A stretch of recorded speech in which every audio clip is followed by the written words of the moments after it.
Cuando quieras, Sonia. Hola, buenos días a todos. Muchas gracias por responder a nuestra invitación.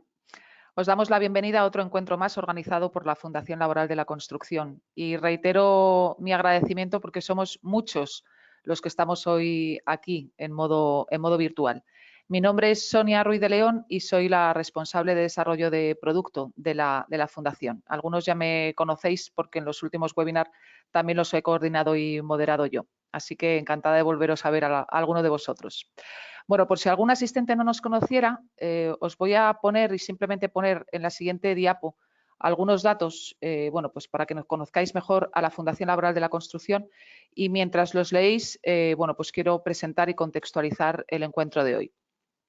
En un contexto en el que todos somos conscientes que se prevé que el protagonismo y la actividad del sector de la construcción va a crecer considerablemente con la llegada de los fondos europeos, queremos reflexionar hoy con vosotros sobre la oportunidad que nos brinda precisamente la justificación de las mejoras energéticas que nos requerirán dichos fondos para el uso de herramientas de certificación complementarias a las que venís utilizando. Para abordar estos aspectos, contamos con la presencia virtual de Pedro Pérez Francés. Pedro es gerente del Consejo Territorial de la Fundación Laboral de la Construcción de Extremadura. Pedro, no sé si podemos verte, nos hará una breve introducción sobre precisamente la llegada de estos fondos europeos y su influencia en el sector de la construcción. Hola Pedro, ahora ya te vemos. Buenos días.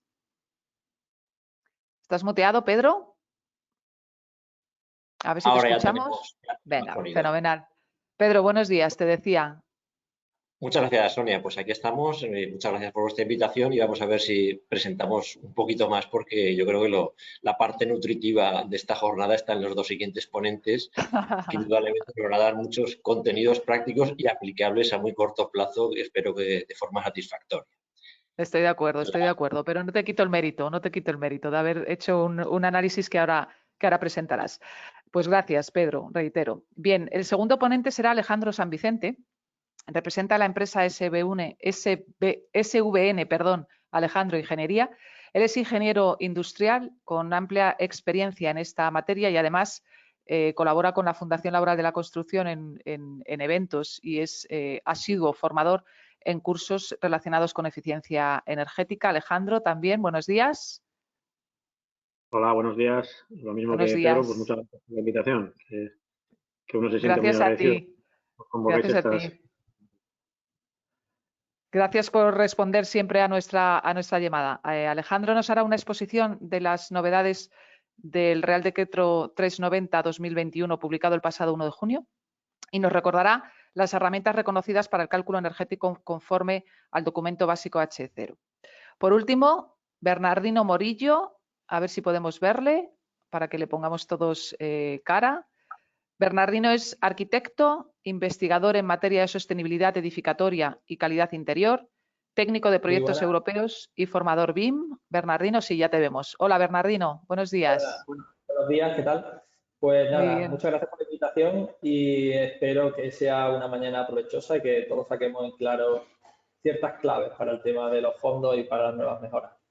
Seguro que sí. Bernardino nos va a hacer una presentación precisamente sobre las novedades del Código Técnico en materia de rehabilitación energética, el cumplimiento de las nuevas restricciones de los documentos H0 H1 en edificios existentes y destacará la gran utilidad de uso de tecnologías no invasivas para la obtención de datos clave en el modelado de certificaciones energéticas en línea con la justificación normativa y obtención de ayudas públicas que Pedro nos va a comentar a continuación. Bueno, la intervención de cada uno de vosotros, la de Pedro será un poquito más corta, pero Alejandro, Bernardino, os recuerdo 15-20 minutos a lo sumo para poder dar después paso a todas las preguntas que nos quieran proponer los asistentes. Las haremos de manera continuada para, como decía, al final atender las preguntas que los que estáis al otro lado de la pantalla podáis tener sobre estas tres intervenciones y que os recuerdo podréis formular en el apartado de preguntas. Os recordamos que este webinar está siendo grabado y que se os enviará a todos la grabación al término del encuentro junto a una encuesta, como os digo, con la que pretendemos, si hemos hecho algo bien, maravilloso, el que nos podáis alabar, pero sobre todo nos interesaría saber vuestra opinión con respecto a los aspectos que creéis que debemos mejorar. En el apartado de documentación, mi compañera, a la que agradezco también que esté ahí detrás, que no la vemos pero está, que es Elisa Peón, mi compañera del departamento de marketing, ha subido o irá subiendo la documentación, las presentaciones que utilizarán cada uno de los ponentes. Y por último, simplemente informaros que mañana desde la Fundación lanzamos un MOOC sobre mejora de la estanqueidad y reducción de las infiltraciones en los edificios, con el que podréis complementar la información que nos van a dar los ponentes, sobre todo la parte que Bernardino va a abordar sobre esta tecnología. Elisa os colgará a lo largo del encuentro en el chat bueno, pues información a este respecto y un enlace para poder inscribiros. Recordaros que estos MOOC son absolutamente gratuitos y dirigidos bueno, pues a todos vosotros. Así que sin más, no quiero quitaros más tiempo. Pedro Pérez Francés, es tu turno cuando quieras. Bueno, muchísimas gracias, Sonia. Vamos aquí y compartimos la pantalla. A ver si nos deja. Y metemos la presentación. No sé si se ve la presentación. ¿Se ve la presentación ya? Sí. Bueno, esta es una presentación introductoria y está verde porque, para hacerse una idea, mañana a esta hora tenemos una reunión con la Junta de Extremadura precisamente sobre el decreto autonómico. Las demás autonomías están en situaciones parecidas, que se va a publicar en breve para llevar a cabo los programas de rehabilitación energética dentro de los fondos europeos de Next Generation. O sea que estamos a una semana y media en que las autonomías empiecen a publicar con más claridad estos datos. Sin más, vamos a poner una introducción que es orientativa. Recalcar que es un horizonte inmediato, lo veremos aquí si leemos la presentación, porque los planes Next Generation y el programa de recuperación y resiliencia son muy importantes económicamente. Yo tengo tendencia a escribir estas cifras con nomenclatura exponencial, con nomenclatura científica, pero vamos a hacerlo en nomenclatura digital normal para que se vea el volumen, ¿no? Tenemos aproximadamente concedidos como importe máximo. Esto es importante porque vienen así definidos. Es importe máximo, luego es interesante llegar a hacerlo efectivo. Si no, muchos de esos fondos se pierden.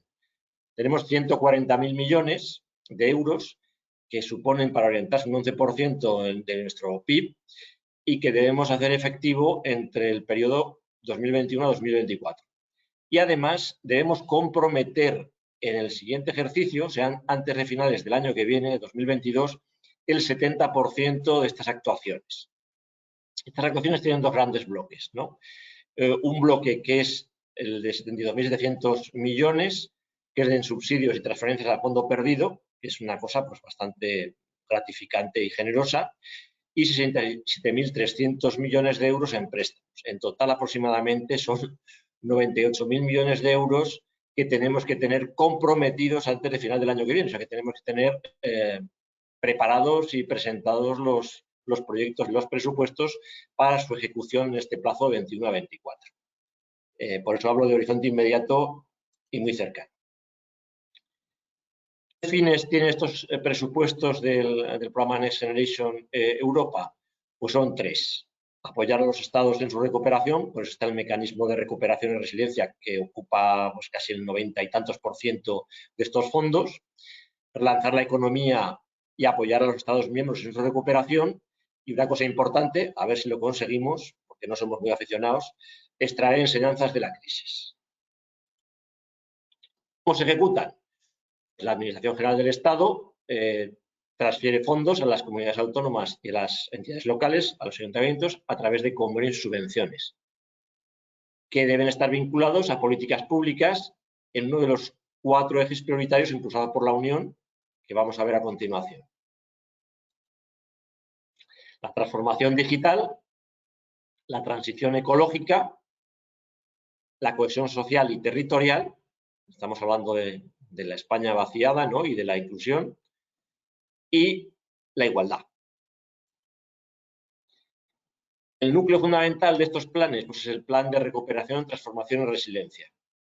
y la finalidad pues, es iniciar una segunda gran modernización de la economía española y la europea para hacernos competitivos y poder competir de igual a igual con las grandes economías como pues la estadounidense o la china.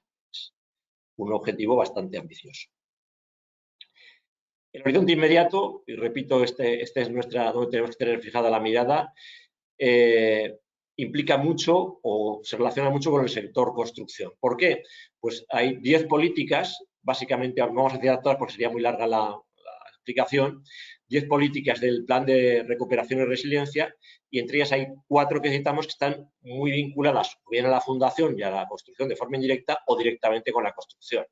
Si vemos las 3 primeras, aproximadamente ocupan el 37% del importe del plan, que es redondeando 37 y pico, el 40% es un porcentaje muy importante. Y en ella está implicada, repito, el sector de la construcción, bien a través de edificación, sobre todo en temas de rehabilitación, o bien a través de obra civil e infraestructuras que nos vendría muy bien que se modernizasen y actualizasen y empezase a funcionar el subsector. El primero es la Agencia Urbana y Rural, que es pues, sobre la mejora de la habitabilidad de hábitats urbanos y rurales para dar necesidades a las necesidades y demandas actuales, que tiene un 16%, luego es muy importante cuantitativamente. El segundo es infraestructuras y economías resilientes. Tenemos que hacer nuestras infraestructuras resistentes a los futuros cambios y futuros avatares. Bien nos podemos referir a epidemias, bien a los factores que devengan del cambio climático, pues olas de frío, olas de calor, inundaciones, etcétera. Y modificar nuestras infraestructuras o mejorar nuestras infraestructuras urbanas, energéticas y transporte para hacernos más competitivos con estos bloques emergentes, ¿no? Que serán nuestros colaboradores o nuestros adversarios en fecha próxima. Una transición energética justa e inclusiva, enormemente relacionada con la conversación de hoy, que afectará al 9% de estos planes, y luego una importante, que es la educación y formación profesional, que absorbe el 18% de esos planes, porque, como todos conocerán, el sector de la construcción pues, está gravemente afectado de una falta de renovación de personal joven y la falta muy notable también de personal cualificado en los mandos intermedios, encargados de obra, y en las ocupaciones básicas, pues, albañil, encofrador, alicatador, etc. Horizonte cercano, un poquito más lejos del horizonte inmediato, y buenas noticias, ¿no? Este plan, que es muy importante, se complementará con los presupuestos de la Unión Europea, que en los próximos años tienen ya previsto actuaciones en estos grandes ejes políticos. O sea, que no es cosa de que el 24 se acaba esta situación, sino que hasta el horizonte 2030 los presupuestos van a seguir priorizando estos objetivos. Está previsto un crecimiento sostenido del sector de la construcción y, además, muy marcadamente en España hasta el 2030. Esto, redondeando, pues son 9-10 años y es aproximadamente pues, un tercio, un cuarto de la vida laboral de una persona.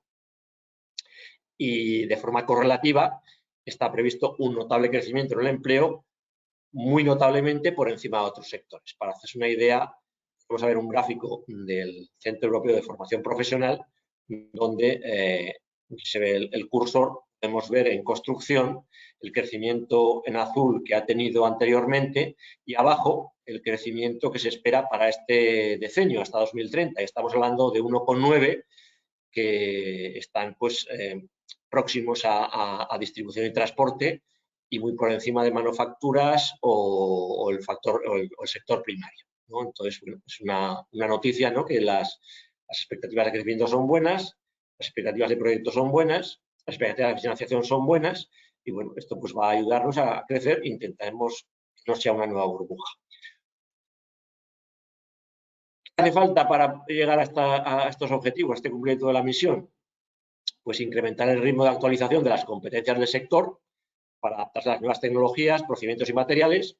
Pensemos que Europa concede los proyectos prioritariamente por la innovación y lo que quiere es hacernos más competitivos. Y esto hay que hacerlo a todos los niveles. Niveles que son desde los trabajadores de obra hasta los ingenieros y los arquitectos.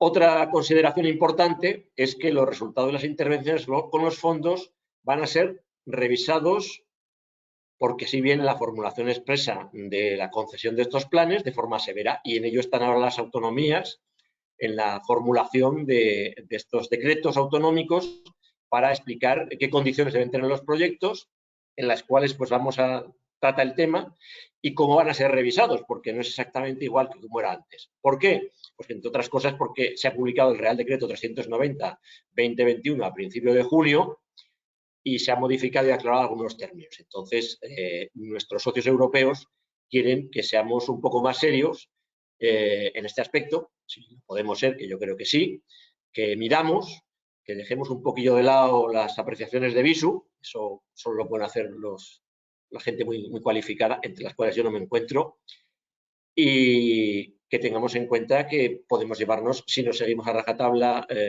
estas recomendaciones, tanto en el proyecto como en la ejecución, un disgusto que puede venir desde que nos tiren para abajo el proyecto hasta que nos hagan devolver los fondos por no haber conseguido la eficacia energética comprometida.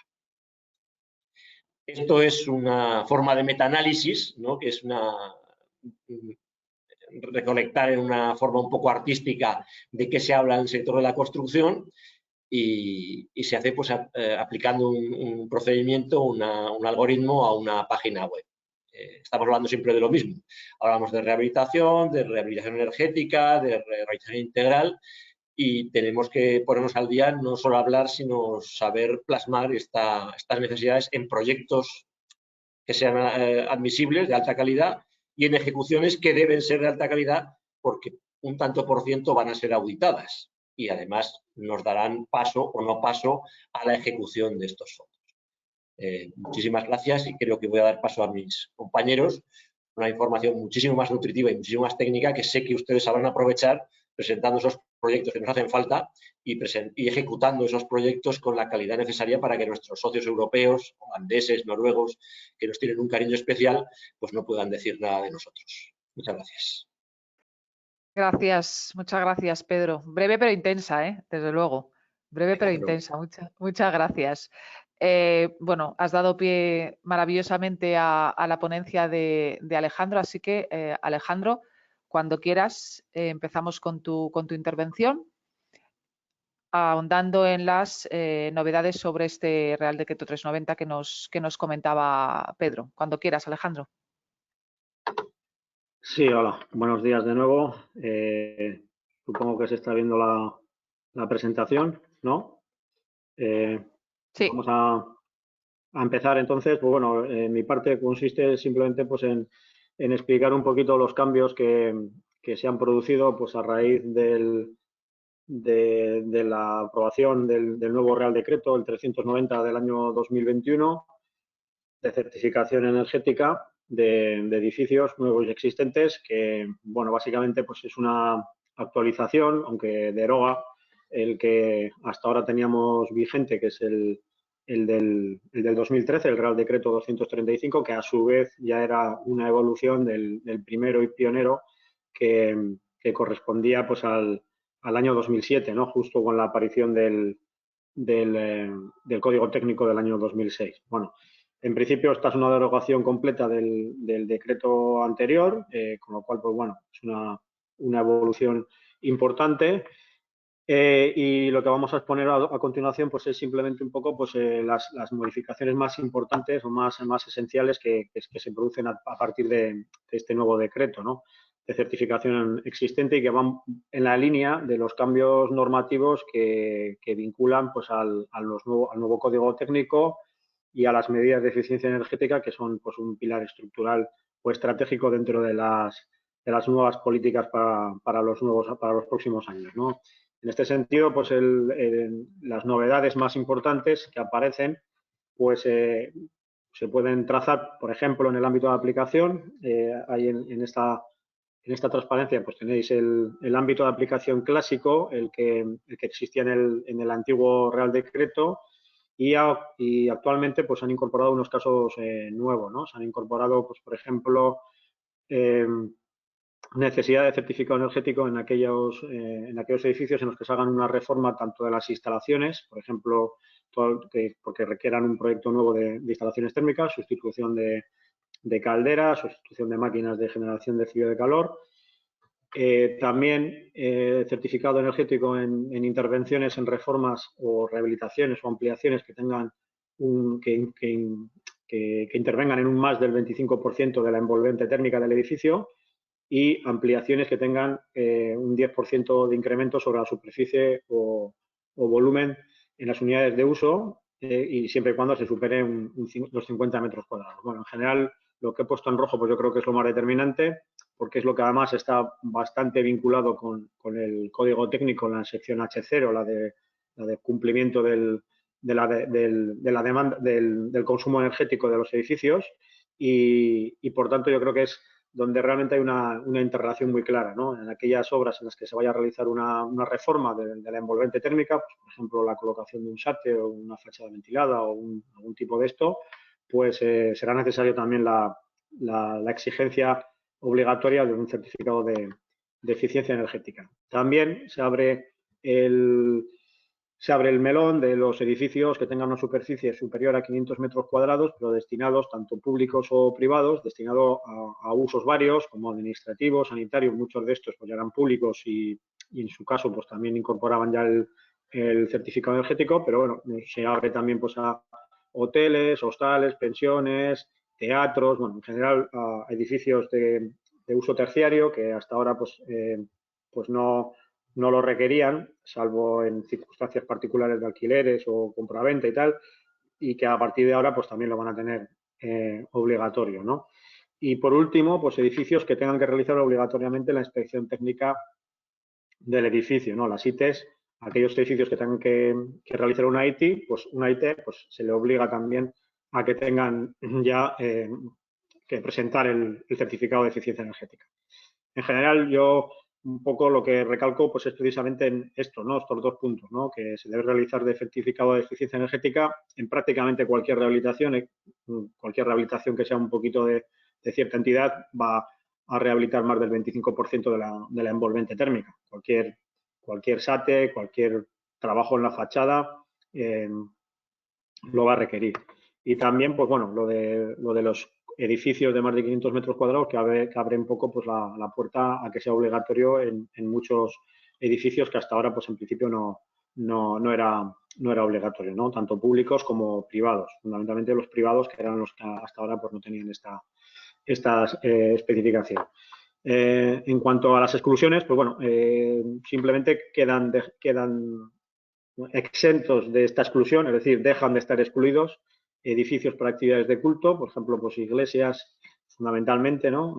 O centros de congregación y tal, pues eso ya no dejan de estar excluidos de la necesidad de un certificado energético. También los edificios de viviendas vacacionales con un uso inferior a 4 meses, que ahora pues también tendrán que disponer de él, ¿no? Estas exclusiones quedan fuera del decreto.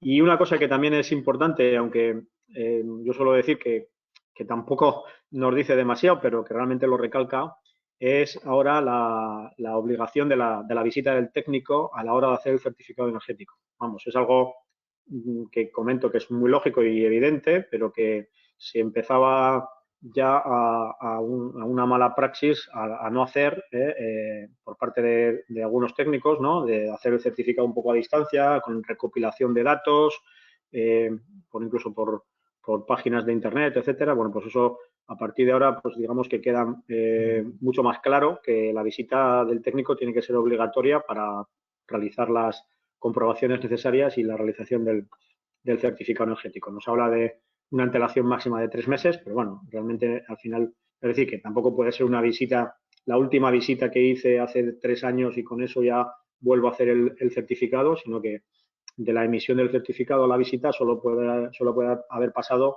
mejor dicho, desde la visita hasta la emisión del certificado solo puede haber pasado pues un plazo de 3 meses máximos de antelación, ¿vale?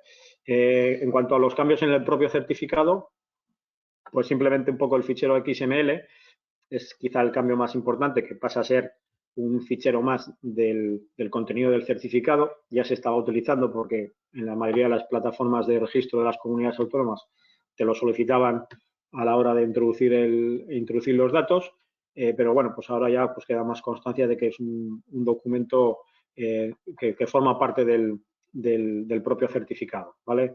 En cuanto a los registros, pues bueno, se habla de de un registro administrativo para que el ministerio competente disponga de un nivel de estadísticas y tal. Y bueno, pues que quizá que también para el usuario pues es importante que se le añadan recomendaciones de uso, ¿no? En el propio certificado energético pues se le pueden aportar ciertas recomendaciones para que el consumo después, posterior de la vivienda o del edificio, pues sea más razonable, así como la fecha de la visita al inmueble, etcétera. Cosas poco relevantes, con poca enjundia, pero bueno, que también son cambios en el sistema. Y otro cambio también, vamos a decir importante, sería la validez del certificado energético, que hasta ahora era de 10 años, que continúa siendo de 10 años, pero que va a tener una excepción. Esa excepción es cuando la calificación energética sea la G, la letra G, que es la última, la menos eficiente de todas. En ese caso, la validez del certificado va a pasar a ser exclusivamente de 5 años, ¿vale? El objetivo que tiene esto pues es simplemente el de incentivar a los propietarios de los inmuebles a que realicen pues reformas que mejoren la eficiencia energética de esa vivienda y que reduzcan ese consumo energético, ¿no? Que el control administrativo de ese inmueble que tiene un consumo energético demasiado alto pues sea un poco más ágil y se realice, pues en este caso, que pues cada 5 años, ¿vale? La idea, evidentemente, es que tarde o temprano se realice una rehabilitación para que ese inmueble pues deje de ser una letra G. No sé si tendrá los frutos deseados, pero bueno, en esa línea va esta idea, ¿no? Que los edificios con peor calificación pues se controlen un poco más y que la validez del certificado sea exclusivamente cada 5 años, ¿vale? Y en definitiva, las novedades prácticamente pues se pueden decir que son esas, ¿no? No tienen mucho más cambios, el resto pues prácticamente pasa a ser de la misma manera. Y bueno, pues los certificados energéticos, como todos sabemos, hay una serie de herramientas para poderlos realizar. Los certificados energéticos pasan a ser un poco pues la herramienta que vamos a utilizar pues para la comprobación de todas estas medidas de eficiencia energética que tenemos que cuantificar, ¿no? Al final tenemos que valorar cuál es el ahorro energético. Para ello, pues los técnicos tenemos a disposición nuestra pues una serie de herramientas informáticas fundamentales pues para poder justificar estos ahorros, tanto a nivel del código técnico, sección H0, como al propio cliente, pues simplemente para informarle de las ventajas y la cuantificación de esos ahorros. Y bueno, la integración de estas dos partes, pues yo creo que es fundamental, ¿no? Es decir, que seamos capaces de integrar el certificado energético como la herramienta final que me demuestra los ahorros concebidos, preconcebidos y los ahorros finales y el código técnico de la edificación en su sección H0, ¿no? Que nos pide que justificamos una serie de valores que evidentemente tenemos que utilizar algún programa o algún sistema para hacerlo. Yo creo que la unión de los dos elementos pues es fundamental. Para ello, el Ministerio de Transición Ecológica, en este caso, pues a partir de esta página web que tenéis aquí, pues nos especifica qué programas podemos utilizar, digamos, oficiales para hacer el registro del certificado energético.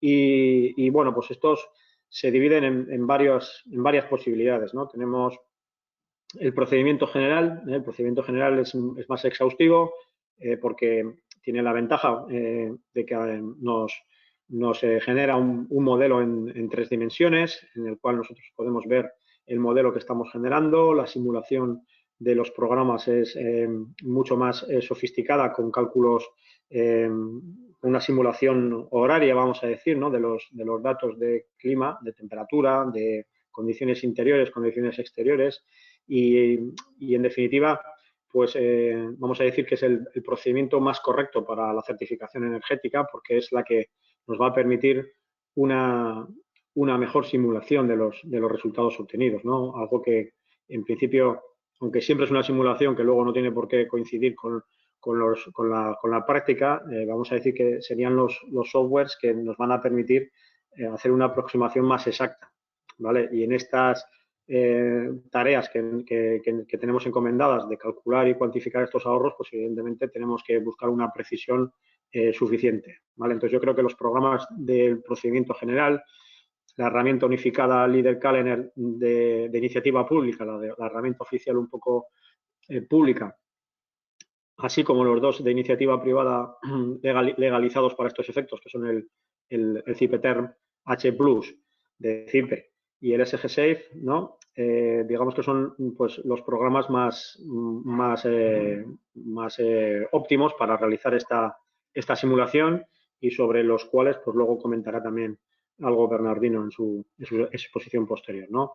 Luego tenemos los procedimientos simplificados para la certificación energética de edificios existentes. Aquí aparecen pues los dos programas más utilizados probablemente para los certificados energéticos, que son el C3 y el C3X, de iniciativa pública los dos, y el CERMA, que es el procedimiento simplificado para la certificación energética de edificios de viviendas, método abreviado con el programa de iniciativa privada CERMA, que también está, digamos, habilitado para esta certificación. En definitiva, digamos que tenemos las dos opciones, la opción general, la opción simplificada. La gran mayoría de los certificados energéticos de edificios existentes pues se realiza a través de la opción simplificada, pues C3, C3X, CERMA, pues son los programas más sencillos para la certificación de edificios, pero la tendencia de la vinculación con el H0 y la necesidad de poder justificar la renovación de la envolvente y así como los ahorros, pues hacen que yo creo que sea necesaria la implicación de los programas del procedimiento general. En este caso, pues la herramienta unificada,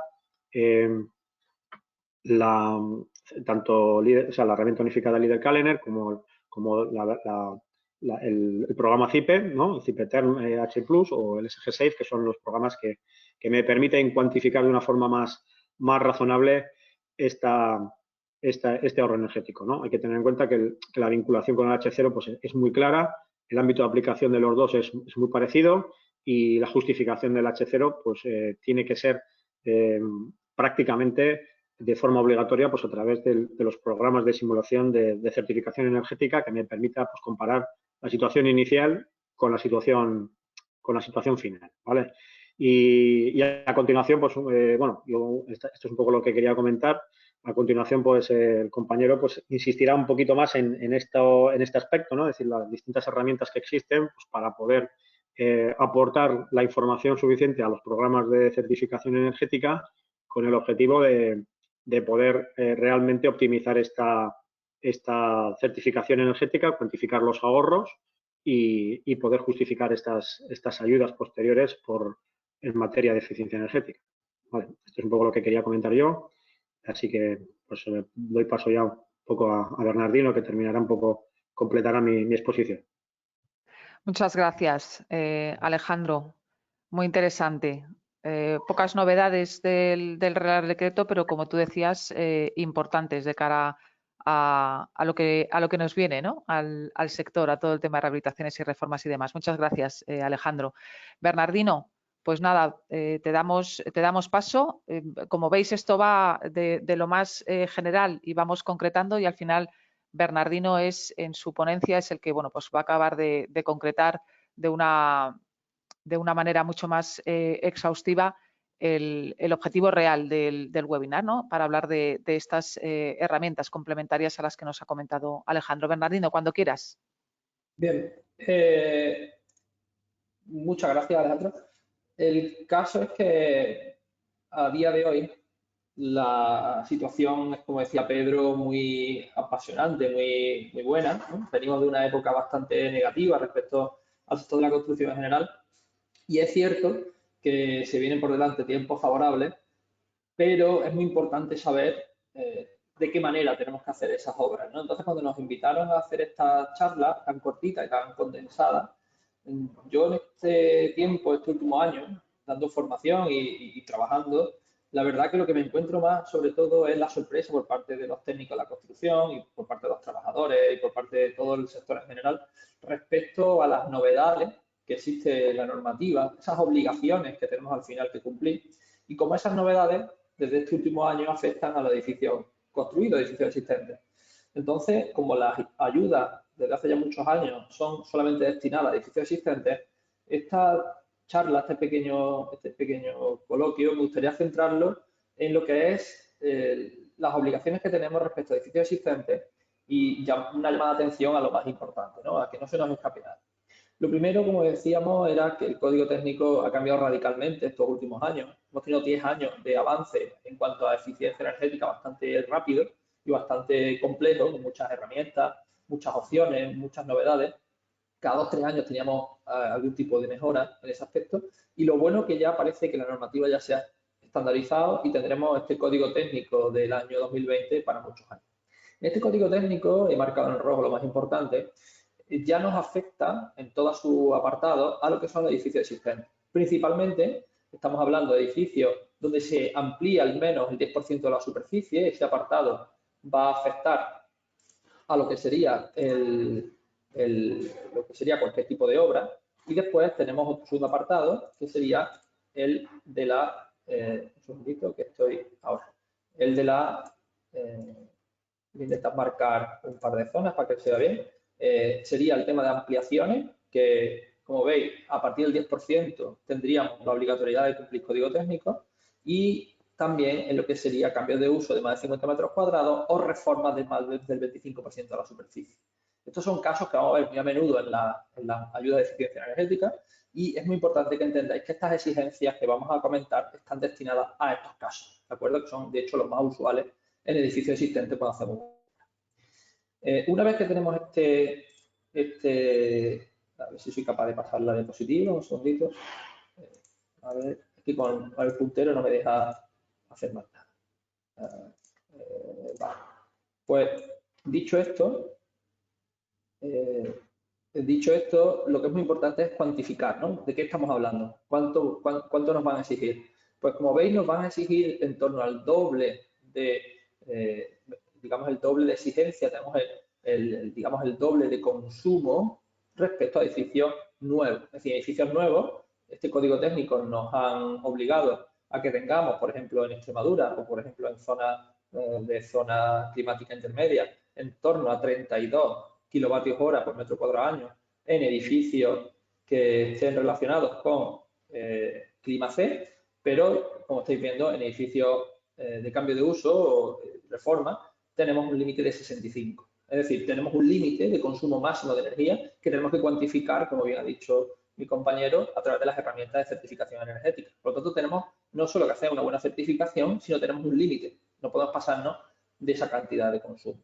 Esto ocurre tanto en viviendas, que sería la tabla de arriba, como para edificios que no son viviendas. Tenemos un límite y ese límite hasta ahora no existía y a partir de ahora tenemos que cumplirlo. Todo esto, como digo, a través de las herramientas de certificación energética lo veréis muy fácilmente. Este límite en este caso de consumo de energía, está relacionado íntimamente con la envolvente del edificio, ¿vale? La envolvente del edificio afecta tanto a la cantidad de energía que perdemos y ganamos, como al consumo final de las instalaciones. Y voy a resaltar varios datos que a priori estas tablas que solemos ver dentro de la normativa no suelen ser muy claras. La primera cuestión está relacionada con los aislamientos de muro, cubierta y suelo, que a priori son muy parecidos a los que teníamos en tablas anteriores, simplemente engrosamos los espesores en unos cuantos centímetros en cada caso. Por ejemplo, estaremos hablando en clima intermedio, clima C, en torno a unos 7 centímetros en fachada, en torno a unos 10 centímetros en cubierta y en torno a unos 5 centímetros en suelo para cumplir estos números que estoy viendo aquí. Hago especial mención en las ventanas, porque esto sorprende mucho, y es que las nuevas exigencias de ventanas nos obligan ya directamente a usar vidrios poco usuales, vidrios bajo emisivos, vidrios triples, cuestiones que a priori eran tecnologías muy avanzadas hace unos años y que a día de hoy son obligatorias, incluso para edificios existentes. Entonces, mucho cuidado cuando estéis haciendo reformas de huecos en clima B, clima C, clima D, porque os encontraréis con exigencias muy por encima de las ventanas que estamos acostumbrados hace tan solo un año. Entonces, este vidrio bajo emisivo, este marco de alta eficiencia, veréis que va a ser usual ya en las obras, incluso en la rehabilitación. Terminando, pues vemos que además de estas exigencias, tenemos muchas exigencias relacionadas con el global del edificio. No solo va a ser importante estudiar elementos sueltos, fachadas, cubiertas, etcétera, sino también su conjunto. Esto es una novedad muy fuerte respecto a la normativa y es muy parecida o está muy relacionada con el antiguo caso G, con la CT79 o la normativa anterior al Código Técnico. Esta vez lo han llamado K-límite, que viene a ser algo así como el nivel medio límite que tenemos en nuestro edificio, y dependiendo de nuevo de la zona climática, incluso para edificios existentes, tenemos un límite que no nos podemos pasar. No solo mejorar la ventana, mejorar la fachada, mejorar la cubierta, sino todo el edificio, todo el conjunto tiene que estar bien. Entonces, aunque no tengamos planificado una mejora, por ejemplo, del suelo, es probable que sea necesaria para cumplir la media de todo el edificio.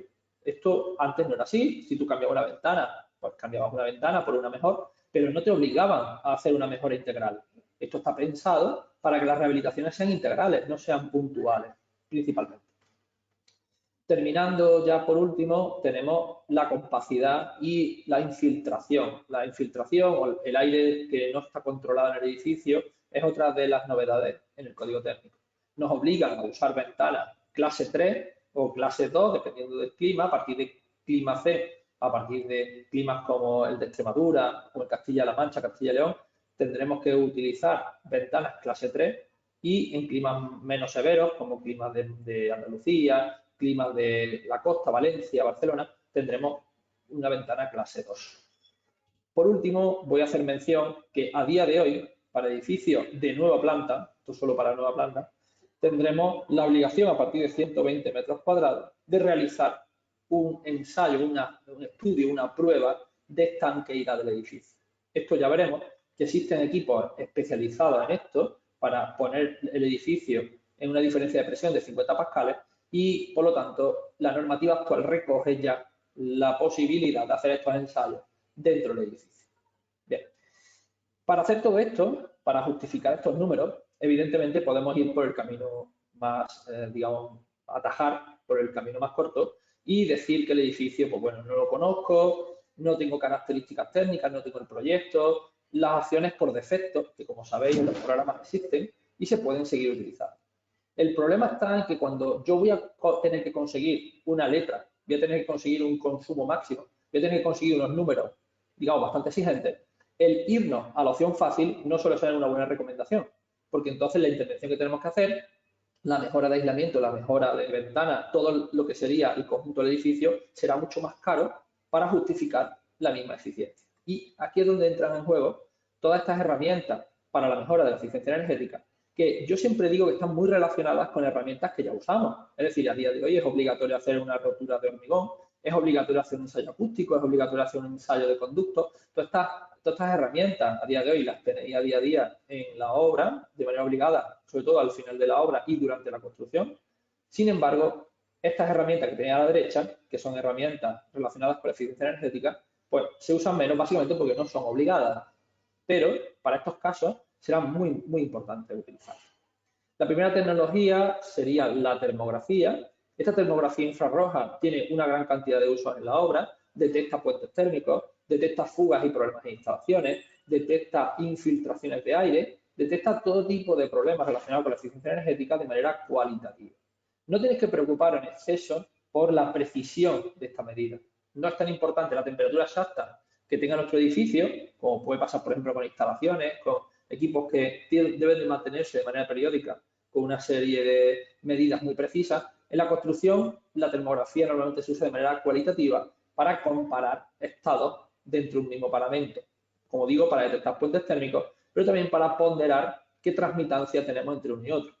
Siempre explico que si yo conozco la transmitancia de un muro y su temperatura, puedo, por una regla de 3, colocar y calcular la transmitancia de elementos adyacentes gracias a una regla de 3 con respecto a la temperatura. Es decir, si el paramento está a 10 grados y tiene una transmitancia igual a 1 y la viga tiene una transmitancia igual a 0,5, puedo sacar fácilmente la temperatura o la transmitancia de manera sencilla. Como digo, es una herramienta para poder ponderar todo un edificio a partir de 2 o 3 valores de transmitancia bastante fácilmente.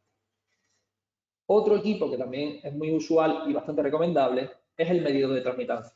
Un medidor de transmitancia es un equipo, como veis, muy sencillo, portátil, el cual a través de 3 medidas de temperatura es capaz de hallar la transmitancia, la U del cerramiento, el valor más importante en eficiencia energética.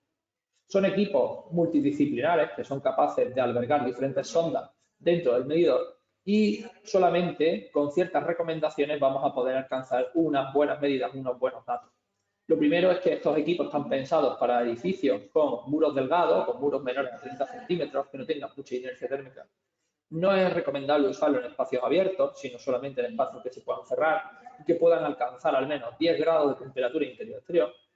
Es recomendable no utilizar calefacciones ni aire acondicionado durante el uso de este equipo y con 2, 3 o 4 horas como mucho es suficiente para tener una serie de medidas que nos den datos precisos, sobre todo datos del edificio en cuestión, no datos estimados. Es importante también hacer un cribado de estos datos, hacer un análisis de los mismos y a partir de ahí podemos sacar una media bastante certera de la transmitancia de estos cerramientos. La última tecnología que solemos usar para este tipo de estrategias es la medida de la infiltración o lo que se llama comúnmente un blower door.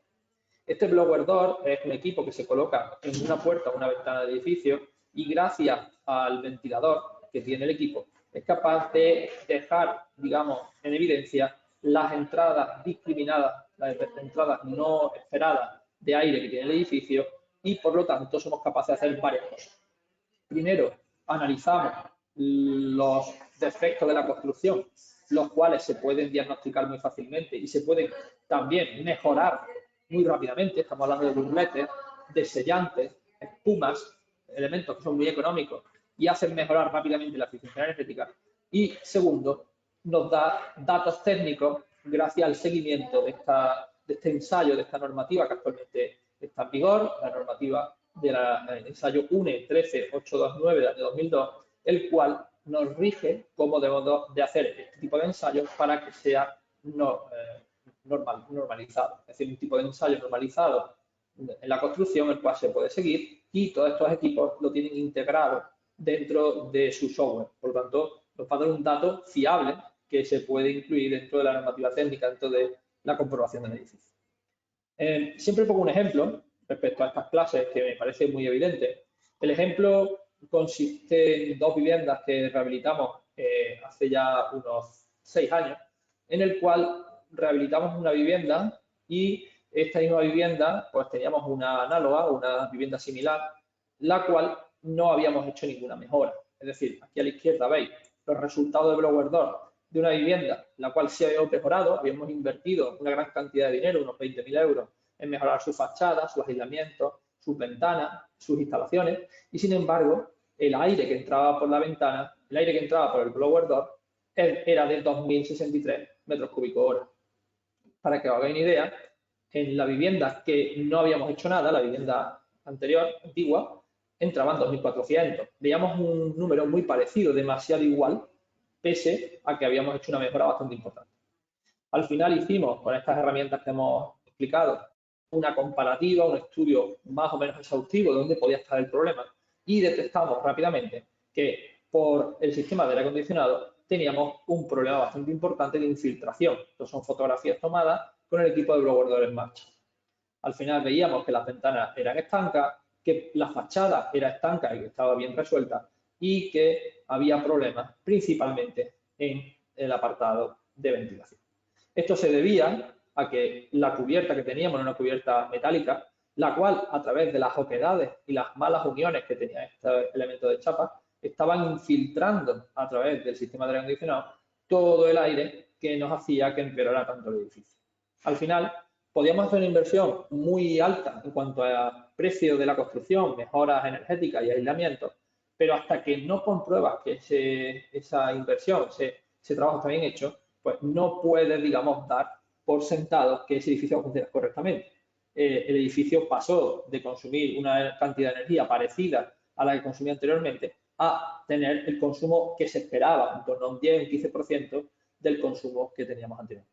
Entonces, os animo, esto es una clase o una charla de ánimo para que os implementéis estas tecnologías en vuestro día a día, tanto si sois constructores como si sois técnicos o incluso hacéis reformas más pequeñas, porque os va a dar mucha satisfacción de cara a la calidad de la construcción, poder medir vuestro trabajo y poder dar resultados más allá de lo que se ve a simple vista. Pues listo, esto era un poco lo que queríamos contar. Espero que os hayáis interesado. Estos equipos os animo a que los solicitéis a la Fundación Laboral. Durante muchos años la Fundación Laboral de aquí de Extremadura nos ha ayudado a hacer este tipo de ensayos y le doy mis gracias personales a Pedro como gerente y a todo el equipo de la Fundación, porque gracias a ello, gracias a una entidad como esta, somos capaces de implementar todas estas tecnologías y ya desde hace muchos años. Entonces, os animo a que contéis con la Fundación para introduciros a estas tecnologías porque realmente merece mucho la pena. Muchas gracias y nos vemos pronto. Muchas gracias, Bernardino. Está clarísimo y si no lo estaba, desde luego con el ejemplo que has puesto al finalizar tu intervención, lo has dejado cristalino. O sea que muchas gracias, Bernardino. Bueno, animo a los asistentes a que ahora escriban en el apartado de preguntas todas las dudas o las cuestiones que quieran compartir con los ponentes y ellos estarán encantados de contestar. Nos quedan aproximadamente 10 minutos y aprovecho la oportunidad para daros las gracias, Pedro, Bernardino y Alejandro, porque habéis ajustado perfectísimamente los tiempos, con lo cual nos queda un ratito para resolver preguntas. Alejandro, nos pregunta una de las personas que está asistiendo al webinar, dice, no sé si ha entendido bien, no sé si en tu ponencia lo has dicho así, yo creo que no, pero bueno, acláralo, si las herramientas simplificadas no servirán para justificar las mejoras. Alejandro.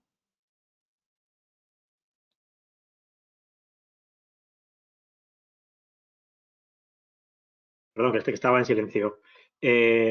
No he dicho eso exactamente. Simplemente lo que digo es que las herramientas simplificadas, como están metiendo datos en muchos casos muy en bruto, en el sentido en el que meten valores de transmitancia en algunos casos por defecto, bueno, todo eso se puede parametrizar y se puede ajustar mejor, pero son programas que no hacen una simulación dinámica, digamos, a nivel horario, en el sentido estricto, con más información y bueno, pues al final si lo que queremos es ajustar correctamente los valores, parámetros, estamos diciendo que, como bien comentaba Bernardino, ¿no? Pues unos ensayos de transmitancia para poner la transmitancia real, con unos parámetros de ventilación y tal, pues hombre, no tiene mucho sentido que al final nos metamos en un programa que hace una especie como de valores un totum revolutum, ¿no? Es decir, hacen una especie de aproximaciones por defecto que están bien porque son simplificados,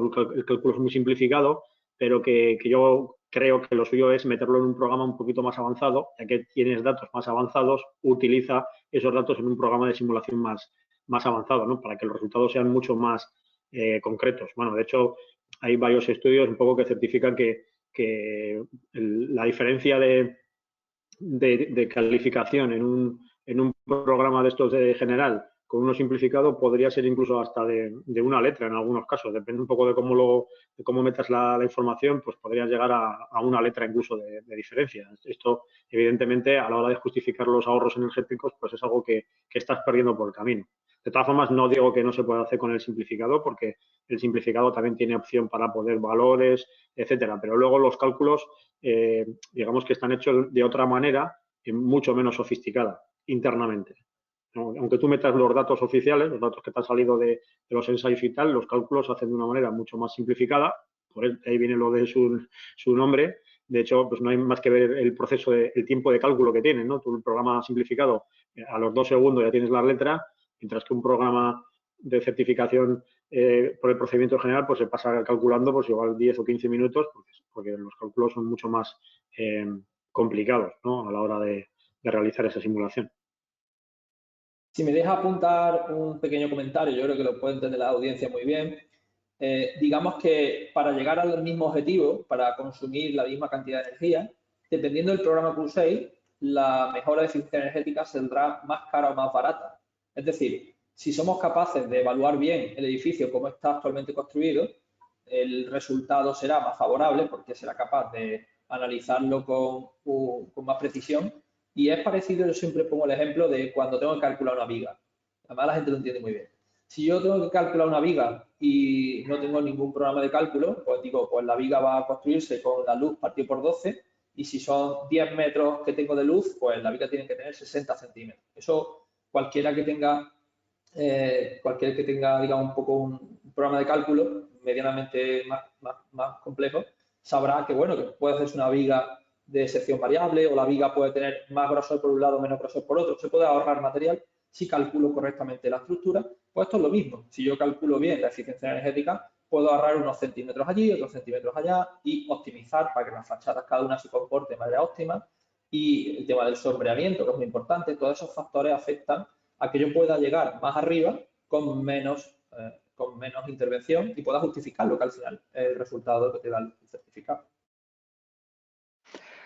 Muchas gracias a Alejandro y a Bernardino por el apunte que ha hecho. Hay bueno, hay dos preguntas que están relacionadas. Es a tenor de una mención que has hecho, Bernardino. Al final de tu intervención hay una persona que pregunta si los equipos para las infiltrometrías, las termografías y demás se pueden comprar o alquilar en la fundación, y por ende hay otra persona que pregunta si la fundación imparte formación para el uso o la ejecución o la puesta a disposición de estas tecnologías. No sé si queréis contestar, Pedro o Bernardino, pues vuestra experiencia personal en nuestro Consejo Territorial de Extremadura, que me consta que sí habéis impartido allí formación en estas tecnologías. Cualquiera de los dos, y de todas maneras os recuerdo que mañana, de manera gratuita, nosotros, la Fundación Laboral de la Construcción, va a lanzar un MOOC precisamente en estas tecnologías, que es abierto y gratuito para que podáis implementarlo a través de nuestra plataforma online. Pedro o Bernardino, si queréis contestar. Si queréis contesto yo por alusiones. Muchas gracias a Bernardino por el piropo. Bueno, nosotros lo que hacemos es dejar los equipos a las instituciones públicas para que hagan formación o otra actividad, a institutos, a colegios, a centros de enseñanza, a centros de experimentación. No alquilamos los equipos. Sé que los colegios profesionales tienen estos equipos, y respecto que además los ceden gratuitamente, no sé, las cámaras termográficas, los infiltrometría, creo que también van a adquirir un blower door, o sea que estarían accesibles a los colegiados. A las grandes empresas pues tendrían que buscarlos a lo mejor. Y luego en el tema de formación, en Extremadura, buenas noticias. En el plan que estamos trabajando ahora de extraordinario del sector de la construcción va a haber 2 cursos de este tipo. Estamos trabajando con otro plan de ciencia energética que vamos a intentar meter 2 cursos que trabajan con niveles 3 y 4, que serían para técnicos auxiliares, técnicos superiores de FP, arquitectos e ingenieros, donde prácticamente son dedicados exclusivamente a esto, a manejo de termografía, infiltrometría, flujometría térmica, con un componente principalmente práctico, o sea que van a hacer las mediciones con los aparatos y van a sacar sus conclusiones. Y luego además la otra parte de los cursos es un programa formativo que además se hizo con la información que nos dio Bernardino, está en vigor a nivel nacional en el SEPE, y se va a hacer la parte práctica, llevar a los programas. En principio trabajaremos con programas estatales, también trabajaremos con CIPEMET, probablemente algunas aplicaciones para que se domine. Son 60-90 horas, contenido práctico. Primero, cómo hay que hacer las mediciones, conocimiento de la norma UNE, cómo se ponen los temas, ¿no? Saber lo que ha dicho Bernardino, llevarlo a la práctica. No es solamente de aula este curso, y luego llevarlo al ordenador para generar un informe.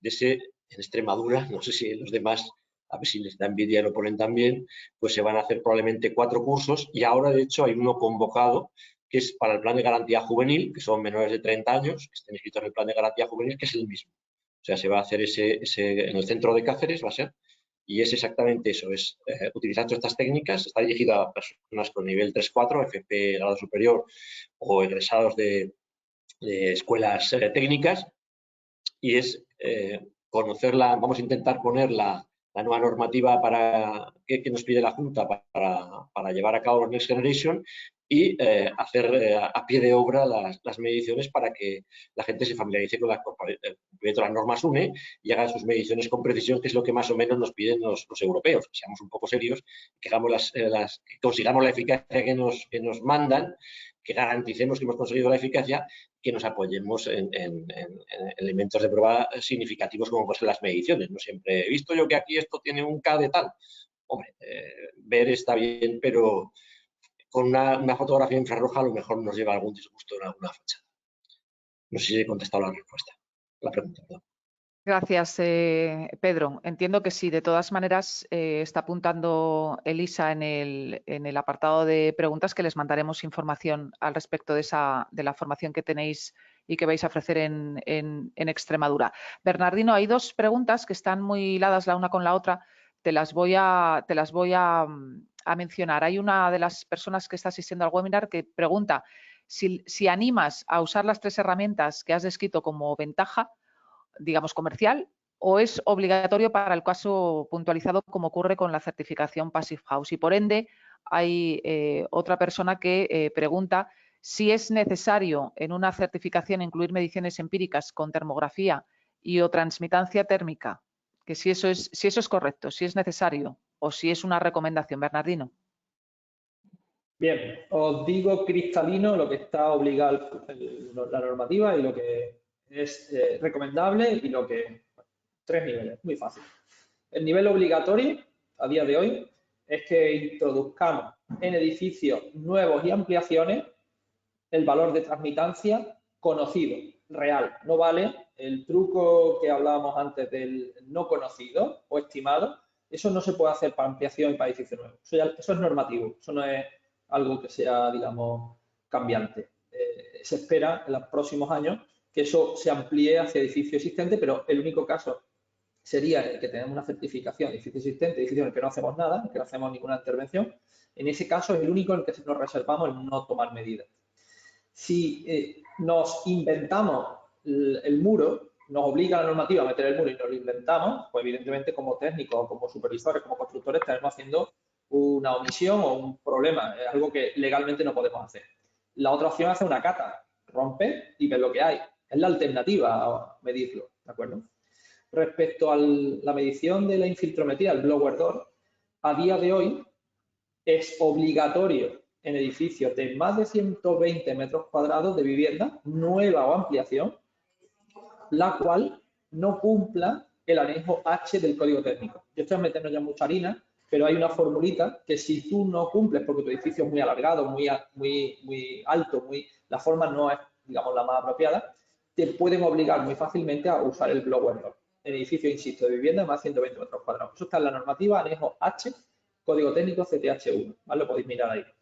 Y por último, el tema de la termografía sería la tecnología menos obligada. La termografía a día de hoy no está obligada en su uso en ninguna construcción, en ninguna normativa. Sin embargo, es con diferencia la que más te puede ayudar a diagnosticar un edificio. Diagnosticas puentes térmicos, diagnosticas fallos en instalaciones, diagnosticas infiltrometría de manera visual. Es lo que decía Pedro ahora mismo. Tú echas una foto termográfica y esa información va a un informe y ejemplifica muy bien lo que tú estás contando con palabras. Una imagen dice más de 1000 palabras y por lo tanto la fotografía termográfica es la mejor herramienta del técnico que actúa en un edificio existente relacionado con tema de eficiencia energética. Entonces, aunque no es obligada, yo diría que las tres es la que más se usa, sobre todo para hacer informes, para hacer análisis. Tanto ingenieros como arquitectos llevamos una cámara termográfica siempre a hombros cada vez que hacemos una inspección de alguna patología, porque nos revela humedades, nos revela cualquier problema.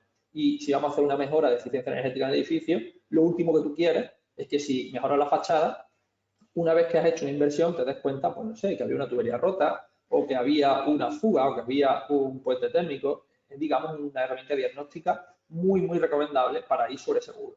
Pero, como digo, son tecnologías recomendables, excepto en los dos casos que os he contado antes. En el caso de medición de transmitancia, que tenemos que poner un valor que o bien rompes el muro o bien mides con un equipo de este tipo, y en el caso de blower door, en viviendas de más de 120 metros, que te obligan, usualmente cuando el edificio pues, tiene una forma poco usual, poco compacta. ¿de acuerdo? No sé si más o menos... Sí, perfectamente, Bernardino. Muchas gracias. No me quiero extender mucho más porque hay más preguntas. Vamos a aprovechar los últimos minutos. Alejandro, hay dos preguntas dirigidas a ti. Pregunta una de las personas, ¿quién puede llevar a cabo el certificado energético? ¿Quién lo puede elaborar? Y después hay otra pregunta de otra persona distinta que tiene una duda. Dice, si hace una reforma privada cumpliendo con las normas del Código Técnico, ¿solo afecta a mi vivienda, pero cómo afecta a todo el edificio? Bueno, pues a la primera pregunta, de momento responder que las cualificaciones siguen siendo las mismas, las que había exactamente antes en el Real Decreto anterior. Bueno, hay un listado de cualificaciones que bueno, casi todos son por formaciones universitarias, arquitectos, ingenieros de edificación, ingenieros industriales, ingenieros técnicos antiguos, ¿no? Tal, un poquito, es una lista que está a disposición pública, vamos. Y sí que es verdad que hay un capítulo en este nuevo decreto que dice que en un plazo de 18 meses pues, se planteará un poco una forma de resolver las cualificaciones para poder hacer estos certificados, que todavía digamos que no está resuelto, pero que, vamos, que en principio quizá en 18 meses saquen algún comunicado con alguna modificación o igual quizá alguna capacitación a través de formaciones concretas. Bueno, no se sabe exactamente cómo evolucionará ese asunto. Y en cuanto a la segunda, pero vamos, en principio de momento no han cambiado cualificaciones para poder hacer el certificado con respecto a lo que había en el anterior. Y la segunda pregunta, pues bueno, en principio el ámbito de aplicación de la reforma pues es un poco el que va a ir marcado por la licencia que tú solicites, ¿no? Entonces, si tú haces una reforma en tu vivienda, evidentemente la necesidad o no necesidad del certificado energético pues dependerá del tamaño de la vivienda, dependerá de cuál sea el uso que se va a dar después, si lo vas a alquilar, bueno, eso es lo que cambia, pero no va a tener incidencia en lo que es el certificado del edificio, ¿no? El edificio va independiente como hasta ahora, es decir, tú tienes unos certificados existentes que son para viviendas, también se puede hacer el certificado del edificio y si se va a acometer una rehabilitación más integral de lo que es la envolvente del edificio, entonces es cuando sí que aparece la obligación de que se haga un certificado conjunto para el edificio para justificar este ahorro de energía. Digamos que dependiendo del ámbito de aplicación de la licencia que se solicite, pues entrará en funcionamiento el ámbito de aplicación del certificado energético y del cumplimiento del H0 y del H1. Perfecto, Alejandro. Bueno, ¿hay alguna pregunta más? Si os parece bien, llevaremos a cabo la misma gestión que hemos hecho en otros webinars cuando el tiempo la apremia y ya no podemos estar más. Responderemos a las preguntas de manera personalizada por mail, a las preguntas que hayan quedado sin respuesta, pidiendo bueno, pues la respuesta oportuna a cada uno de los ponentes. Aprovecho para deciros, Pedro, Bernardino y Alejandro, que felicitan a los tres ponentes y bueno, desde aquí pues agradeceros vuestras ponencias y por supuesto agradecer a las personas que estáis ahí detrás y que habéis atendido otra vez más a la invitación de la Fundación. Las personas que se están interesando por las formaciones que de momento están contextualizadas en el ámbito del Consejo Territorial de Extremadura, bueno, pues haremos obviamente porque la Fundación pueda extenderlas a otros centros toda vez que nos manifestéis vuestra necesidad. O sea que por eso, obviamente, ningún problema. Gracias a vosotros. Es que de repente, como ya estamos acabando, nos están llegando muchas felicitaciones. A mí no, a vosotros, a la Fundación en general. Así que gracias a los que estáis ahí. Como digo, habéis vuelto a responder de esta manera tan masiva a este encuentro. Sin más, lo cerramos. Muchísimas gracias, insisto, a todos y hasta el próximo webinar. Gracias. Luego, muchas gracias.